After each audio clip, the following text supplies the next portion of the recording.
திராவிட முன்னேற்ற கழகம் பரதேசி பண்டாரங்கள் இந்து சாவனிஸ்டுகளுடன் சேர்ந்திருக்கிறார்கள், பண்டாரங்களை வைத்திருக்கிறார்கள் என்று சொன்னார்கள். 2 கோடி மக்களுக்கு ஆண்டுக்கு வேலை வாய்ப்பை பண்ணுவோன்னு சொன்னீங்க. Very simple. இப்ப எத்தனை ஆயிரம் பேருக்கு நீங்க வேலை வாய்ப்பு கொடுத்துருக்கீங்க? கேஸ் சிலிண்டர் வச்சிருக்கீங்களா? அது ஏற்கனவே குறைவா இருந்த போது இவங்க கூட்டிட்டு அதை மானியமா உங்க பேங்க் அக்கௌண்ட்ல வரும்னு சொன்னீங்க. எல்லாம் ஃப்ராடு. இந்த ஃப்ராடு அப்படிங்கிற வார்த்தையெல்லாம் நீங்க பயன்படுத்த மூத்த அரசியல்வாதி நீங்க. தமிழ கலாச்சாரத்தை வளர்க்கு நீ எல்லாமே இந்தின்னு சொல்லிட்டு எல்லாத்தையும் இந்தியை கொண்டு வந்து துணிச்சுக்கிட்டு இங்க எல்லாத்தையும் திருப்பதியில போய் இவங்க லட்டு சாப்பிட்டு எம்பிக்கள் என்ற அடிப்படையிலே இவர்கள் போயிட்டு வந்துட்டு இருக்கலாம். நீங்க வேட்டியை தூக்கி மடிச்சு கட்டுவதற்கு தவிர வேற எதற்காகவும் பாராளுமன்றத்தில் எந்திரிக்காத திராவிட முன்னேற்ற கழக தோழர்கள் ஜெயித்தாலும் அதை பற்றி கவலையும் இல்லை. செய்யறது பூரா அயோக்கியத்தனை. அதுக்கப்புறம் அதுல தங்கமலாம் பூசிக்கிட்டு அதுல நீ தங்கமலாம் பூசின பாட்டல்ல விஷத்தை கொடுக்குற. இந்த விஷம் அது மாதிரிதான் இது. மோடி அவர்கள் தான் மீண்டும் ஆட்சிக்கு வருகிறார். இது மக்களுடைய விருப்பம். மீண்டும் மோடி, வேண்டும் மோடி. குக்கு செய்திகள் நேயர்களுக்கு வணக்கம். இன்றைய விவாத நிகழ்ச்சியில நம்மோடு இணைந்திருக்கும் சிறப்பு விருந்தினர்கள் உயர்நீதிமன்றத்தினுடைய மூத்த வழக்கறிஞர் மற்றும் அரசியல் விமர்சகர் திரு குமணராஜா ஐயா அவர்களும், மேலும் தமிழ்நாடு நாயுடு பேரவை தலைவரும் திமுகவின் மூத்த உறுப்பினருமான முனைவர் காமாட்சி ஐயா அவர்கள். இருவருக்கும் வணக்கம். வணக்கம். முதல்ல திரு குமணராஜா ஐயாவிடம் இருந்து, கடந்த காங்கிரசினுடைய தேர்தல் அறிக்கையின் போது பிரதமர் அவர்கள் இது முஸ்லீம் லீக்கினுடைய தேர்தல் அறிக்கை போல இருந்துச்சு அப்படின்னு சொன்னாரு. இப்போ நேற்றைய தினம் பாரதிய ஜனதாவினுடைய தேர்தல் அறிக்கை வெளியாயிருக்கு. இந்த தேர்தல் அறிக்கை ஒரு பிளவுபடுத்தக்கூடிய தேர்தல் அறிக்கை அப்படின்னு சொல்லி எதிர்கட்சிகள் விமர்சனம் பண்றாங்கல்ல, பதிலடி கொடுக்கும் விதமா எப்படி பாக்குறீங்க? அதாவதுங்க, முஸ்லீம் லீக் 1932 என்ன சொல்லி சொன்னாங்களோ அதையே தான் அதனுடைய முஸ்லீம் லீக்கினுடைய மறுபதிப்பாகத்தான் காங்கிரஸ் தேர்தல் அறிக்கை வந்தது. என்ன சொல்றாங்க அப்படின்னா, சிறுபான்மை மக்களுக்கு இவங்க வேற எதையும் பேச மாட்டாங்க. சிறுபான்மை மக்கள் என்று போலி மத சார்பின்மையை இந்த நாட்டிலே கட்டவிழ்த்து விட்டுட்டு சாவரின் சோசியலிஸ்ட் ரிபப்ளிக் என்று சொல்லுகின்றார்களே. 1976 தான் இந்த வேர்டு செக்யூலர் என்கின்ற அந்த வார்த்தை சேர்க்கப்பட்டது. எது செக்யூலர்? அதாவது விநாயகர் சதுர்த்திக்கு நான் ஒன்று வாழ்த்து சொல்ல மாட்டேன். இந்தியாவில் இருக்கின்ற எல்லா மக்களுக்கும் ஒன்றாக இருக்கணும், மேரா பாரத் என்கின்ற பேசிக் கொண்டிருப்பார்கள். ஆனால் காங்கிரஸ் பேர் இயக்கம் தொடர்ந்து இந்த சிறுபான்மை அரசியலை முன்னடத்தி வழிநடத்தி மசூதிகளை அதைத்தான் சிறுபான்மை அரசியலை முன்னிறுத்துவதற்காகத்தான் ஆர்டிகல் உறுப்பு 320 ஜம்மு காஷ்மீருக்கு வழங்கப்பட்டது. இப்போ இதற்கு முன்னாடி என்ன சொல்றாங்க, ஒரு பெரிய மாயை மக்கள் ஏற்படுத்தி வைத்தார். எப்படி என்றால், பாரதிய ஜனதா கட்சி ஆட்சிக்கு வறுமையானால் முஸ்லிம்களுக்கு பாதுகாப்பு இருக்காது, முஸ்லிம்களுக்கு சொல்லனா துயரங்கள் வந்துவிடும் என்று அருமையான தங்க நாற்கர திட்டத்தை இந்தியாவிற்கு கொடுத்து ஆகச்சிறந்த ஆட்சியை வழங்கிய அருமை தலைவர் வாஜ்பாய் அவருடைய பீரியடும் சரி. அதற்கு அடுத்ததாக 2014 குஜராத் மாடலை அடிப்படையாக வைத்து 2010 ஆட்சிக்கு வந்த மோடி அவர்களும் 10 ஆண்டு காலம் இருந்ததும் சரி. ஒரு இஸ்லாமிய சகோதரனுக்கு கூட மத்திய அரசாலோ அல்லது பாரதிய ஜனதா கட்சியாலோ எந்த பிரச்சனையும் வந்ததாக இதுவரை சரித்திரம் இல்லை. இவர்கள் காங்கிரஸ் பேரியக்கத்தின் சார்பாக அப்பொழுது சிறுபான்மையினரை அதாவது திருப்திப்படுத்துகின்ற செயல்களைத்தான் தொடர்ந்து செய்கிறார்கள். அவர்கள் செய்திகள் 4 அதான் பாக்குறோம். மாப் லிஞ்சிங்கு, பசுவை கொண்டு போனா அடிச்சு கொன்றது. யார் கொன்றாங்க? யாரு கொன்றாங்க? இல்ல யாரு கொன்றாங்க? பசுவை சொல்ல சொல்லி துன்புறுத்துறது. ஏங்க, அதாவதுங்க, ஏதோ இங்கொன்றும் அங்கொன்றும் நடக்கின்ற திராவிட இல்ல சிங்கிள் பர்சன் சொல்லும் போது இல்ல அது தவறான விஷயங்கள். அவன் அந்த எந்த இயக்கத்தை சார்ந்தவன்? அது ஒரு குறிப்பிட்ட மத சார்பான இயக்கம். அது பஜ்ரங் தள்ளா இருக்கலாம், அல்லது இந்து தீவிரவாத இயக்கங்கள் சில பேர் இருக்கலாம். அதுக்கும் அதெல்லாம் உட்புறவு கிடையாது. அதெல்லாம் RSS உட்புறவு கிடையாது. RSSக்கும் மத்திய அரசுக்கு என்னங்க சம்பந்தம்? இவங்க RSS என்பது ஒரு இந்து தான். இங்க இஸ்லாமிய சகோதரர்கள் 22-28 கட்சி வச்சுக்கிறான். ஓவைசியினுடைய கட்சி இருக்குது, அப்துல் சமதுடைய கட்சி இருக்குது, அப்துல் லத்தீஃபுடைய கட்சி இருக்குது. ஐயுஎம்எல் கூட்டணி சேர்ந்தால் அது மதசார்பற்ற கூட்டணி. ஆனால் திராவிட முன்னேற்ற கழகம் யாராவது ஒருவர் இன்னொரு கட்சி அதிமுக பாரதிய ஜனதா கட்சியோட ஒருவர் சேர்ந்திருந்த பொழுது பரதேசி பண்டாரங்கள் இந்து சாவனிஸ்டுகளுடன் சேர்ந்திருக்கிறார்கள், பண்டாரங்களை வைத்திருக்கிறார்கள் என்று சொன்னார்கள். ஏனென்றால் தமிழ்நாட்டினுடைய அடிப்படையாக இருக்கின்ற காரணத்தினாலே தமிழ்நாட்டை அடிப்படையாக வைத்தால் சில விஷயங்களை கொண்டு போக வேண்டிய அவசியம் ஏற்பட்டிருக்கிறது. அதே போலத்தான் ஏற்கனவே சொன்னதை போல 370 நீக்கினால் இந்தியா பட்டி எறியும் என்றார். என்ன பட்டி எறிஞ்சி? யாரை ஏமாற்றுகிறீர்கள்? ஒன்றும் நடக்கவில்லை. சிறைச்சாலையா இருக்கு இல்ல. மேலும் அங்க வந்து குடியரசு தலைவர் ஆட்சி நடைபெறப்பட்டிருக்கு. இன்னும் 5 வருஷம் ஆச்சு, தேர்தல் நடத்தல. இன்னும் இல்ல 5 வருஷம் எங்க ஆச்சு? 5 வருஷம் எல்லாம் ஆகல. 2019 இல்ல இல்ல இல்ல ஆர்டிகல் 370 எப்ப சார் நம்ம இது பண்ணோம்? இப்பதாங்க 2023 தாங்க இது பண்ணது. 23 ஆரம்பத்துல. இல்ல இல்ல 23 370 நீக்கி 5 வருடங்களா? இல்ல இல்ல தவறான இல்ல நீங்க ஞாபகம் மறதி உங்களுக்கு. இல்ல இல்ல சரி சரி விட இருக்கட்டுங்க. 5 ஆண்டுகள் இருக்கட்டும். 5 ஆண்டுகள்ல என்ன நடந்திருக்கு? என்ன பிரச்சனை இருந்திருக்கு? இல்லங்க 5ஆம் தேதி நான் கூட ஸ்ரீநகர் போறேன்.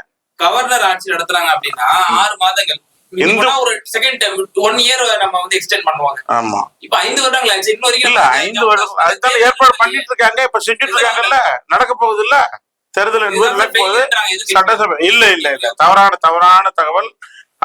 எதிர்கட்சிகள் வேண்டும் என்று சிறுபான்மையரை இல்ல சார், அது உத்தரப்பிரதேச யோகி ஆதித்யநாத் என்ன சொல்றாரு, கடந்த சட்டமன்ற தேர்தல்ல இது வந்து 20க்கும் 80க்குமான தேர்தல் அப்படின்ற ஒரு விஷயம் முன்வைக்கிறாரு. அப்பட்டமான மைனாரிட்டி அகெயின்ஸ்டான ஒரு ஸ்டேட்மெண்டாங்கிற ஒரு கேள்வி ஒன்று வருது. 2வது, பாபர் மாதிரி இப்பதான் நம்ம வந்து ராமருக்கு ஒன்று கோவில் கட்டணும். இப்ப வந்து அதை பார்த்துட்டு கிருஷ்ணரும் மடம் பிடிக்கிறார் அப்படின்ற ஒரு ஸ்டேட்மெண்ட்டை விடுறாரு அப்படின்னா இது அப்பட்டமா வந்து சிறுபான்மையினருக்கு விடப்படக்கூடிய அச்சுறுத்தலா நீங்க பார்க்கலையா?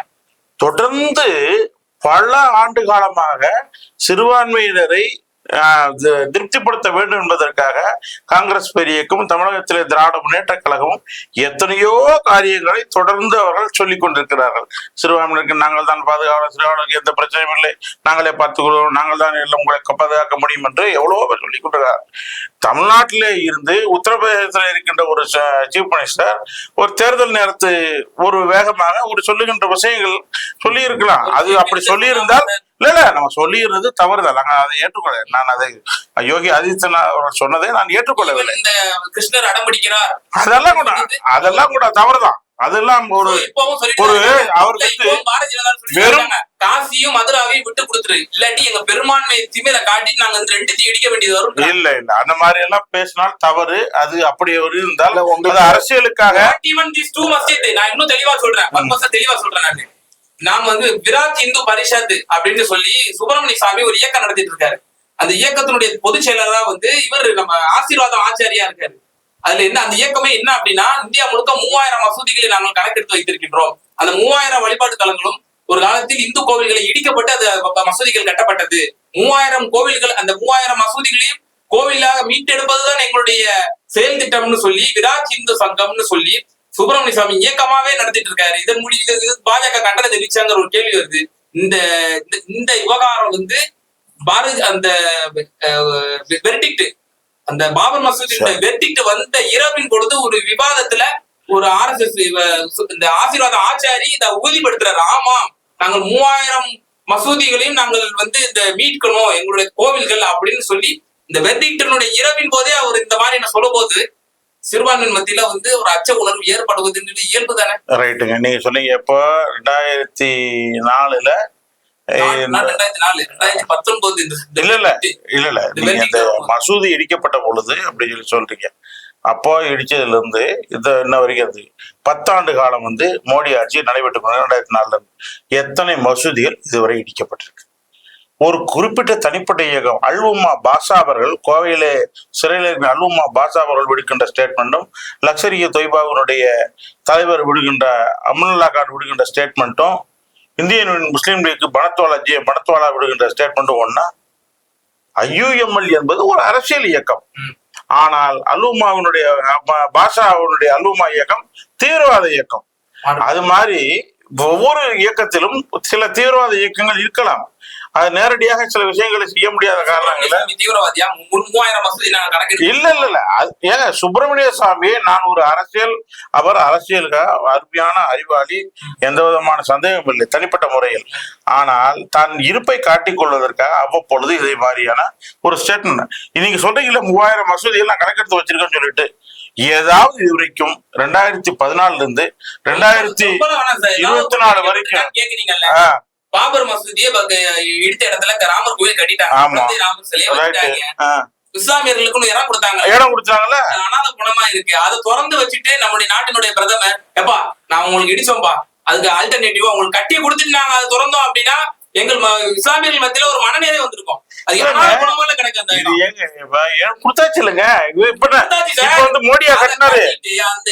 இது வந்து லல்லா ராமர் கோயிலை மோடி கட்டினாரா? மோடி கட்டல இல்ல, அந்த ட்ரஸ்ட் ராமர் சங்கரதி ட்ரஸ்ட் தான் கட்டி இருக்குது. அதுக்கு நம்ம தமிழ்நாட்டை சேர்ந்த அருமையான மூத்த வழக்கறிஞர் பராசரன் அவர்கள் அடிபட்டு தந்தார். அதே மாதிரி முஸ்லீம்கள் இன்னைக்கு பணம் இல்லையா தோழர்கள்ட்ட, இஸ்லாமிய சகோதரர்கள்ட்ட இல்ல இடம் கொடுத்தாச்சுங்க. நீங்க இல்லங்க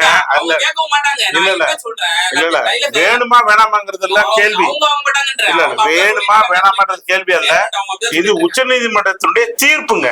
இது வேணுமா வேணாமாங்கிற கேள்வி கிடையாது. உச்ச நீதிமன்ற தீர்ப்பு அடிப்படையில் 5 ஏக்கர் ஒதுக்கப்பட்டிருக்கிறது. ஒரு நாட்டினுடைய பிரதமர் தார்மீக ஒரு அடிப்படையில நாங்க ஒரு இடிச்சிட்டோம்பா, நாங்க வந்து ராமர் கோயிலையும் கட்டல, அவர் மசூதியும் கட்டலங்க. நீங்க பிரதமர் சொல்லிட்டு இருக்கீங்க. பிரதமருக்கு என்ன தார்மீக கடமை வந்துச்சு? அந்த ட்ரஸ்ட் கூப்பிட்டாங்க போனாங்க. நாளைக்கு இஸ்லாமிய சகோதரர் கூப்பிட்டாலும் போவாங்க. மக்களையும் தீர்மானிப்பாங்க. திரு காமாட்சி ஐயா, இது வந்து தேர்தல் அறிக்கை நீங்க எப்படி பாக்குறீங்க? பாரதிய ஜனதாவோட தேர்தல் அறிக்கையில அது வந்து பல வளர்ச்சிக்காகவும் பெண்களுக்கான ஒரு முன்னேற்றத்திற்காகவும் ₹1 நாப்கின்ஸ் அறிவிச்சிருக்காங்க. எல்லாம் ஃப்ராடு. ஐயா தயவு செய்து நான் குறிக்கிறேன், இந்த ஃப்ராடு அப்படிங்கிற வார்த்தையெல்லாம் நீங்க பயன்படுத்த மூத்த அரசியல்வாதி, நீங்க மூத்த மிகச்சிறந்த வல்லமை மிக்க பேச்சாளர், நீங்க ஃப்ராட் அப்படிங்கிற வார்த்தை பயன்படுத்துகின்ற பொழுது அது மிக கடுமையான தாக்கத்தை மக்களுடைய உண்டு பண்ண. ஃப்ராட் அப்படின்னு சொல்லி வார்த்தை பயன்படுத்த அந்த ஃப்ராட் வார்த்தைக்கு நீங்க ஜஸ்டிஃபை பண்ணணும். இல்ல ஜஸ்டிஃபை பண்றேன், அதான் சொல்றேனே. 2 கோடி மக்களுக்கு ஆண்டுக்கு வேலை வாய்ப்பை பண்ணுவோம்னு சொன்னீங்க. Very simple. இப்ப எத்தனை ஆயிரம் பேருக்கு நீங்க வேலை வாய்ப்பு கொடுத்திருக்கீங்க? 20 கோடி மக்களுக்கு வேலை வாய்ப்பு 10 தானுங்க. எப்படி 10 வருஷத்துல சொல்றீங்க? 10 வருஷத்துல 20 கோடி எத்தனை மக்கள் கொடுத்திருக்கீங்க? இன்னும் 30 லட்சம் 30,000 வேகன்சி கொடுத்தாருல, அது மாதிரி உங்களுக்கு இங்க பாருங்க. இன்னும் வந்து 3 லட்சம் வேகண்ட் இந்த சென்ட்ரல் கவர்மெண்ட்ல இருக்க ஸ்டாஃப் வேகண்ட் காலியா கிடக்கு. அதை இப்ப காங்கிரஸ் ஆட்சிக்கு வந்தா நாங்க ஃபுல் பண்ணுவோங்கிறோம். என்ன நீங்க வேலை வாய்ப்பை கொடுத்துருக்கீங்க? சரி, இது வேலை வாய்ப்பு. கருப்பு பணத்தை பூரா நாங்க ஒழிச்சு எல்லாத்தையும் மக்களுக்காக நாங்க அதெல்லாம் கொண்டு வருவோம். நீங்க எங்க கொண்டுட்டு வந்தீங்க? 2வது ஒண்ணு வேணாம் sir, very simple. Gas cylinder வச்சிருக்கீங்களா? அது ஏற்கனவே குறைவா இருந்த போது இவங்க கூட்டிட்டு அதை வந்து மானியமா உங்க பேங்க் அக்கௌண்ட்ல வரும்னு சொன்னீங்க. எந்த பேங்க் அக்கௌண்ட்ல 1 மாசமா 2 மாசம் வந்ததுக்கு அப்புறம் எந்த பேங்க் அக்கௌண்ட்லயும் எந்த பணமும் போடல. அதுக்கு ஒண்ணும் இல்ல, நீங்க சொன்னீங்க எங்க இடிச்சாங்கன்னு. அதாவது இதுல வந்து பாத்தீங்கன்னா ஊபியில நம்மளுடைய யோகி ஆதித்யநாருடைய கண்ட்ரோல்ல ஒரு வீடு இரவோடு இரவா இடிச்சு தரைமட்டம் ஆக்கப்பட்டது. என்னன்னா அவர் கோர்ட்ல போய் ஸ்டே வாங்கி வச்சிருக்காரு. கோர்ட்ல ஸ்டே வாங்கி வச்சிருக்கும் போது அந்த வீடை இடிச்சு அந்த இடத்துல வீடு இல்லாத மாதிரி காட்டிட்டான். அப்ப இதெல்லாம் வந்து எவ்வளவு பெரிய, அது சிறுபான்மை மக்களுடைய வீடு. ஒரு தோழர் வந்து நெறியாளர் வந்து மசூதிகள் 3000 மசூதிகள் கணக்கெடுத்து வச்சிருக்கான்னு சொன்னாரு. நீங்க வீடு வச்சிருக்காங்க அப்படின்னு சொன்னா அது ஏன் பண்ணாங்கன்றது உத்தரப்பிரதேச அரசு கேட்க வேண்டிய கோர்ட்டே கண்டிச்சிருச்சு சார். நீதிமன்றமே கண்டிச்சிருச்சு. நீதிமன்றமே இது தவறு, இந்த முதலமைச்சர் வந்து பண்ணது மிகப்பெரிய தவறுன்னு நீதிமன்றம் கண்டிச்சிருச்சு. சோ இது மாதிரி அது மட்டும் இல்ல சார், போத்ரா ரயில் அரசுக்காக சொல்லுது. நேரடியா சீஃப் மினிஸ்டர் போய் அந்த குறிப்பிட்ட அதிகாரியை நீதிமன்றம் கட்டணம் ஏங்க அந்த எந்த குறிப்பிட்ட முதலமைச்சர் சார் இங்க பாருங்க, நம்ம 2 பேரும் நான் சொல்லிடுறேன், அதுக்கப்புறம் சொல்லுங்க. ஒவ்வொரு ஈடிய சொல்லாதீங்க. என்ன தவறு? ஒவ்வொரு தடவையும் ஈடிய போய் மிரட்ட வேண்டியது, ஒரு வாரத்துல அவங்க ஒரு 200 கோடி போட வேண்டியது, திரும்ப போய் ஈடி போய் மிரட்ட வேண்டியது, திரும்ப ஒரு 200 கோடி, இப்படியுமா ஒவ்வொரு முறையும் ஈடிய வச்சு அது மாதிரிதான் வசூல் பண்ணிருக்காங்க. கந்து வட்டி மாதிரிதான் சிரிக்கிறதுக்கு இது சான்சஸ் இல்ல. இது உண்மையை சொல்றேன்னா தான் வாங்கியிருக்கோம். நாங்க 605 கோடி. நாங்க வாங்கினது யாரையும் எங்கள்கிட்ட ஈடி இல்ல, இன்கம் டேக்ஸ் இல்ல, அமலாக்கத்துறை இல்ல, சிபிஐ இல்ல, கிடையாது. அவரு கொடுத்திருக்காருன்னா அவர் எங்களுடைய கட்சியினுடைய அன்பின் காரணம். அது உங்களுக்கு கொடுத்தா மட்டும் அன்பு, மத்தவங்க கொடுத்தா வந்து லஞ்சமா? நாங்க ரைடு பண்ணலையா சார்? நாங்க என்னத்த போய் அவரை ரைடு பண்ணி இல்ல, நீ காசை புடிங்கிருக்க. ஒவ்வொரு முறையும் காசை புடுங்கினது போற ரைடுல தானே வாய்ந்திருக்கு. ஓகே, அதே போல சார் இந்த தேர்தல் அறிக்கையில பாக்குறோம், விசேஷமா வந்து முதல் பக்க அறிக்கையிலேயே வந்து இந்தியாவினுடைய பெருமை மிகு தமிழ் மொழியை வந்து வளர்க்க வந்து நாங்க பாடுபடுவோம் அப்படின்ற ஒரு விஷயம் சொல்லியிருக்காங்க. மேலும் திருவள்ளுவர் கலாச்சார மையங்கள் வந்து அமைப்பதற்கான முன்னெடுப்பு உலகம் முழுவதும் முன்னெடுப்பதற்கான ஐயா ஒரு விஷயம் புரிஞ்சுக்கோம். இந்த 10 ஆண்டு காலத்துல என்னத்தை நட்டாங்க, என்னத்தை புடுங்கினாங்க. நம்மளுடைய பாரத பிரதமர் அங்க ஐநாவெல்லாம் போய் தமிழ் பேசுறாங்க. அதுல யாருக்கு என்ன பிரயோஜனம்? தமிழ் கலாச்சாரத்தை வளர்க்குற நீ எல்லாமே இந்தின்னு சொல்லிட்டு எல்லாத்தையும் இந்தியை கொண்டு வந்து துணிச்சுக்கிட்டு இங்க எல்லாத்தையும் எனக்கு ரொம்ப கோபம் வருதுப்பா. நான் ஏதாவது தவறா பேசிடுவேன். நீங்க அதாவது செய்யறது பூரா அயோக்கியத்தனை, அதுக்கப்புறம் வந்து அதுல தங்கமலம் பூசிக்கிட்டு அதுல நீ தங்கமலம் பூசின பாட்டில்ல விஷத்தை கொடுக்குற. இந்த விஷம் அது மாதிரிதான் இது. அதாவது தங்கமலம் பூசப்பட்ட பாட்டில்ல இருக்கக்கூடிய விஷம். இது எல்லாமே மோடியினுடைய ஒரு கட்டுக்கதைகள், புனையப்பட்ட செய்திகள். இது எல்லாமே நாசமா போயிடும். இந்த 24 தேர்தலோட ஜூன் 4ஆம் தேதி பாரு, 200 தொகுதி வந்தா பெரிய விஷயம். அதெல்லாம் இங்க பாரு, அதெல்லாம் எவன் வேணாலும் பேசலாம். இவருக்கு என்ன அதெல்லாம் மனம் வரும். அதெல்லாம் வேஷம் போடுறதுக்கு எல்லாத்துக்கும் தெரியும். எல்லாம் வேஷதாரிகள். நம்முடைய முதல்வர் கூட வெஸ்ட் பெங்கால்ல போய் சூப்பரா பெங்கால்ல இங்க பாரு, நீ ஒரு விஷயம் புரிஞ்சுக்கோ. இதெல்லாம் வேஷம் போடுறது. இந்த வேஷத்துக்கெல்லாம் நம்ம முதல்வர் நீங்க நேர்மையோட ஒத்துக்கிட்டாரு. நீங்க ஒரு விஷயம் நல்லா புரிஞ்சுக்கோங்க. இந்த பாரதிய ஜனதா கட்சி ஆட்சி தமிழகத்துக்கு எதிரான ஆட்சி தானே தவிர தமிழ் மக்களுக்கும் தமிழர்களுக்குமான ஆட்சி இல்லை.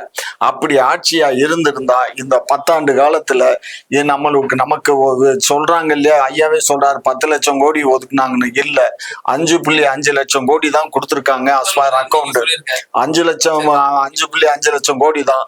அந்த மருத்துவமனையை இன்னுமே இப்பதான் டெண்டர் கொடுத்துருக்கான். அப்ப அதுக்கு நமக்கு பின்னாடி டெண்டர் கொடுத்து அதெல்லாம் ஓபன் பண்ணிட்டான். இதெல்லாம் வந்து ஃப்ராட். இதெல்லாம் வந்து ரொம்ப ஓவரான தவறான செய்திகள் தான் நான் பரப்புறாங்க. இந்த தேர்தல் வந்து தமிழகத்துல அவங்க பாரத கட்டம். திரு குமரராஜா ஐயா, இது போல தமிழ்ல வந்து நாங்க வளர்க்கறதுக்கான பல விஷயங்கள்லாம் சொல்றாங்க. அதனாலதான் 10 கோடி கொடுத்தாங்க. 10 ஆண்டுகள்ல வந்து என்னென்னலாம் செஞ்சாங்கன்ற ஒரு கேள்வி வரும்ல தமிழுக்காக பாரதிய ஜனதா அரசு. பெரும்பாக்கத்துல இருக்கிற உலக தமிழராய்ச்சி நிறுவனத்திற்காக 2 கோடி ரூபாய் கொடுக்குறாங்க. வருடம் தொடர்ந்து அவங்க என்ன செஞ்சிட்டு இருக்காங்கன்னா முழுக்க சார் வருடத்துக்கு 1000 கோடி கொடுக்குறாங்க சார். சான்ஸ்கிரிட்டுக்கு 600 கோடி கொடுக்குறாங்க. இந்திக்கு 600 கோடி. என்ன சொன்னா 2 கோடி கொடுத்தாங்க. ஆமா, 1000 கோடி எங்க இருக்கு, 2 கோடி எங்க இருக்கு? அது ஒரு சும்மா இருங்க சார். தமிழராய்ச்சி நிறுவனத்திற்கு மட்டுமே அதை கொடுத்துட்டு இருக்காங்க. வேற என்ன? பல தடவை பல ஆயிரம் கோடிகளை தொடர்ந்து கொடுத்துட்டு கொண்டிருக்காங்க. மத்திய அரசின் சார்பாக அவர்கள் சமஸ்கிருதத்தை சற்று தூக்கி பிடிக்கிறார்கள். 1000 கோடி, ஹிந்திக்கு 600 கோடி சார்.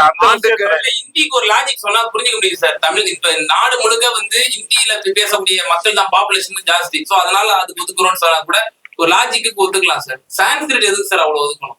சான்ஸ்கிரிட் சவள பிள்ளையா இருக்குதே, செத்து போற மொழியா. சான்ஸ்கிரிட்டுக்கு எந்த நாடு இருக்கு? ஹிந்திக்கு சான்ஸ்கிரிட்டுக்கு எது நாடு? அதை ஒத்துக்கல.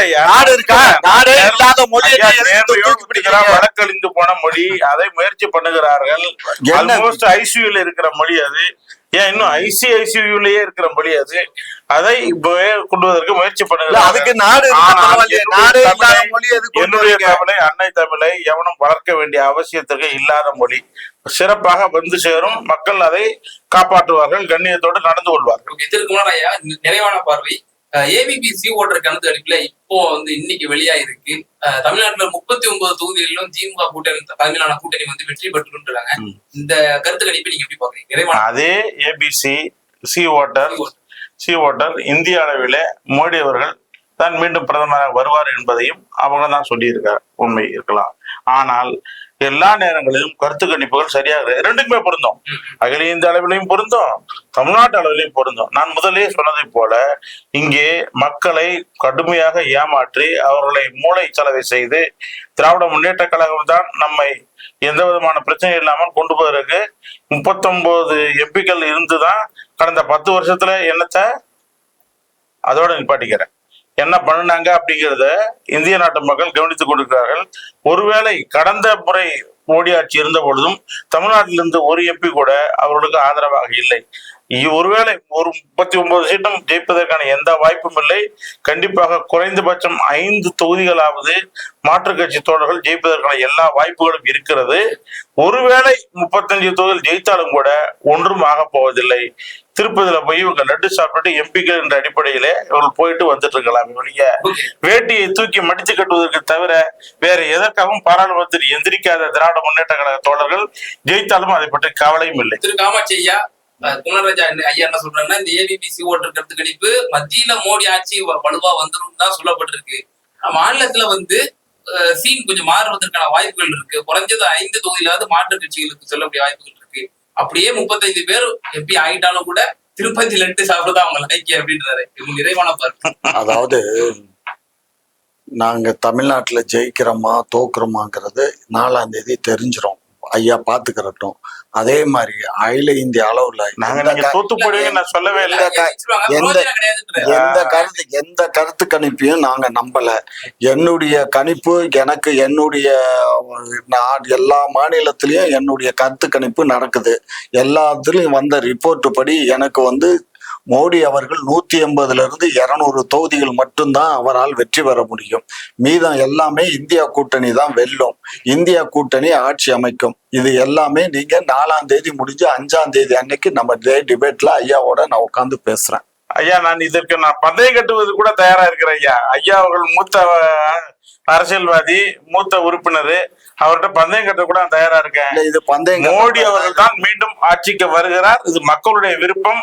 மீண்டும் மோடி, வேண்டும் மோடி என்பதுதான் இந்தியாவினுடைய குரலாக ஒலித்துக் கொண்டிருக்கிறது. அது தமிழகம் சற்று அந்நியப்பட்டு கிடக்கிறது தான். ஆமா, அது இருக்கலாம். உங்களுடைய இருவருடைய கருத்தை பயந்து